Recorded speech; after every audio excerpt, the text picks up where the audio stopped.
Hello, everyone, and welcome back to our community engagement, solidarity, and citizenship subject. This is still your instructor, Mr. Kirp Anthony E. Ramos, and for this session, we'll be talking about human rights and social justice. This would be the United Nations Universal Declaration of Human Rights on ethnicity, gender, and/or age. Okay. So let's go ahead now and discuss about human rights first. So let's go ahead and define what are human rights, no? Karaniwan na itong pinag-uusapan lalong-lalo no nitong panahon ni President Duterte, no, lalong-lalo nagsisimula siya. Bakit may mga human rights group na umaalma? Bakit kaya meron silang mga pinaglalaban? And ano nga ba talaga yung pinaglalaban nila? So let's go ahead and have a look first on the definition of human rights. So basically, class, human rights are the basic rights and freedoms, okay, that belong to every person in the world from birth until death. No, so from the word itself, human rights, no, it is existing simply because you are a human. Okay, so mula pagkasilang mo up until mamatay ka, these are your rights. Okay, and they apply regardless of where you are from, what you believe, or how you choose to live your life. They can never be taken away, although they can sometimes be restricted. For example, if a person breaks the laws or in the interest of national security. So take note, class, na ito daw ay hindi matatanggal sa'yo. Okay? Pero malilimitahan ito kung sakali, class, take note, na mapapreclude mo yung others to enjoy their rights as well. No? Kasi syempre, kung meron kang karapatan, may karapatan din ang ibang tao. And the moment that you exceeded your freedom na kung saan nagkakos ka na ng peligro sa buhay halimbawa ng ibang tao or sa buhay halimbawa sa sa kapakanan halimbawa ng buong bansa, definitely you can be restricted from enjoying these rights. Okay?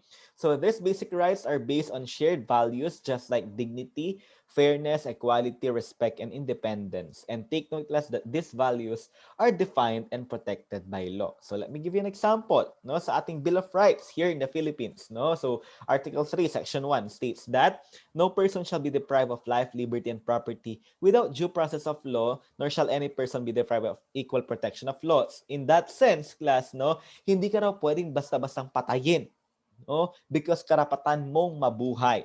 No, hindi ka pwedeng patayin na lang basta-basta without due process of law. So those are your human rights. So let's go ahead and have a look into the timeline of human rights. Nung ancient history, class, so definitely there is an inherent dignity of human beings, no? Laging tinitignan dito yung dignidad ng tao, no? And ideas about the inherent dignity of man originated thousands of years ago in law and even in religion. 'Di ba? Lagi nga sinasabi na meron kang dignidad bilang isang tao, no? Ito ay kailangan nating pahalagahan so that no, irespetuhin tayo. Hindi lang ng ibang tao kundi pati ng ating sarili.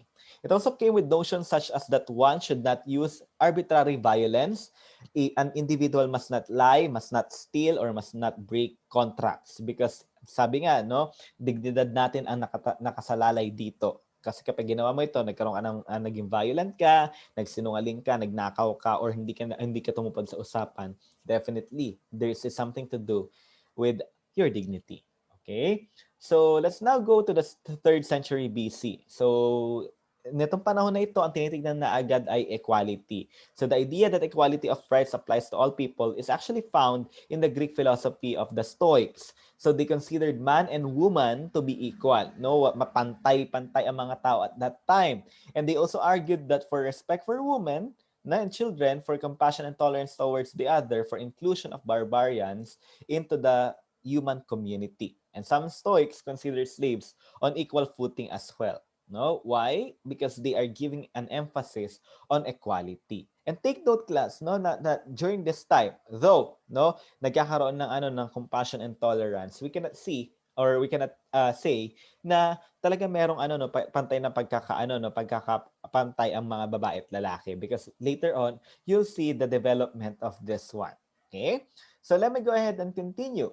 During the 13th century, okay, there is already a people's representation already. So this is the practice that government owes a responsibility to representatives of the people already existed in Greek city-states such as Athens, but thereafter but thereafter disappeared for many centuries. So take note, class, yung people's representation, no? Dahil hindi kaya dahil hindi kaya ng lipunan na i-accommodate lahat ng tao. Syempre pag nagsabay-sabay yung mga tao na magsalita, no? Imagine mo, halimbawa sa buong Pilipinas, meron tayong lagpas sa 100 milyong katao rito. Kung lahat-lahat yung magsasalita, definitely magkakagulo. Pero at that time, no, nagbigay na ng karapatan ang gobyerno, no, ng responsibilidad sa mga representatives, no? Meron ng representation yung mga tao, no, sa pamumuno. Hindi na lang basta-basta yung kung sino yung nasa tuktok, sila lang yung nag-uusap-usap, no? Nagkaroon na ng representation na kung saan, no, may ilang mga individual ang nagre-represent ng kapakanan ng halos karamihan ng lahat. Okay? And from the 12th century, small parliaments were already established in Scotland, Poland, and the Kingdom of Leon and Paris. And most conspicuous was actually the English Magna Carta of 1215, a contract between the monarch and the well-to-do citizens who form a parliamentum, or the talk house. Okay, so that was actually 13th century. Now let's go to the 18th century. So there is already the right to individual freedom. Okay, this was the era in which American Declaration of Independence in 776 and the French Declaration of Human Rights and Citizen in 1789 were actually adopted. Okay, so in which, no, so they are giving the individuals their freedom, no? Pwede mong gawin kung anong gusto mong gawin for as long as hindi ka lalabag sa batas. At take note, no, paulit-ulit natin sabihin that your freedom is actually not absolute. Bakit? It's simply because if your freedom would preclude others from enjoying their freedom, definitely, no, you can be restricted from enjoying your own rights and even your freedom. Okay, so that's your 18th century. In 19th century, there are already socio-economic rights and abolition of slavery. So rights of protection in the field of work and unemployment arose in the 19th century under the pressure from the trade union movement. No, bakit? Syempre, no, itong mga trade union movement or yung mga trade union, of course, they are actually concerned with the welfare of the of the employees. Bakit? It's simply because, no, kung wala itong mga empleyado na ito, wala yung mga tao na nagwo-work, no, or yung mga workers, definitely hindi tatakbo, no, yung mga negosyo, hindi tatakbo yung institusyon, hindi tatakbo yung organization. Otherwise, no, kung sakali mang kung sakali mang hindi sila okay, definitely, no, magkakaroon talaga tayo ng ng pagkalugi ng mga negosyo at ng mga institusyon. So a British National Trade Union was founded in 1830.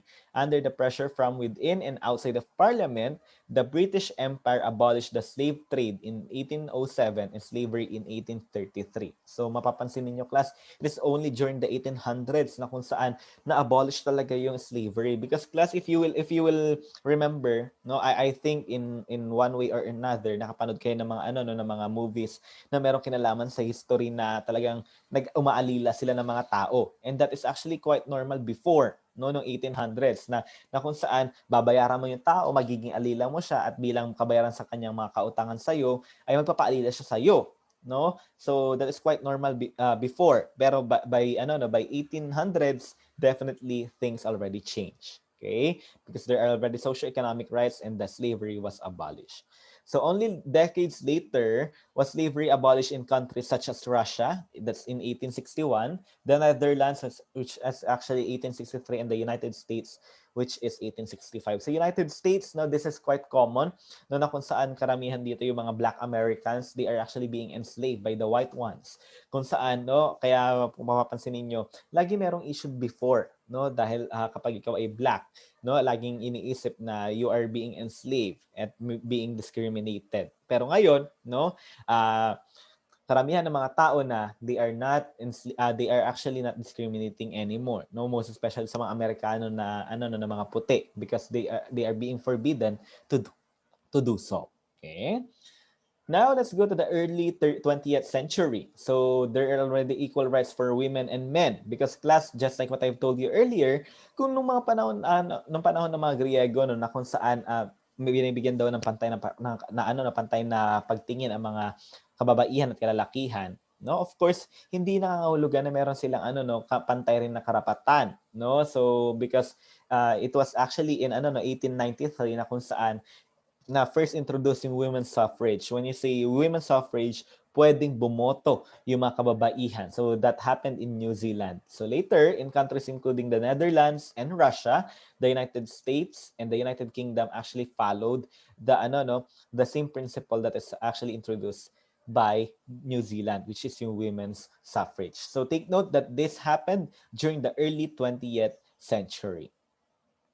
Okay, and take note, class, that since 1948, okay, the Universal Declaration of Human Rights has already emerged na kung saan sinasabi kung ano yung mga kailangang i-observe or kailangang ibigay ng mga gobyerno ng iba't ibang bansa sa mga tao. No? Ano ba yung kailangan nila, ano ba yung ina-expect na mga human rights from them? So definitely, makikita niyo siya later on. So here, there you go. So this is actually the Universal Declaration of Human Rights. So you will see there that Article 1 would pertain to right to equality, Article 2, freedom from discrimination, Article 3, and then so on and so forth. So simply put, class, this is actually being expected, no, from the different governments of the different countries. Kailangan na ipapatupad ito kasi ito ay nilagdaan ng iba't ibang bansa. So this is the Universal Declaration of Human Rights. Okay?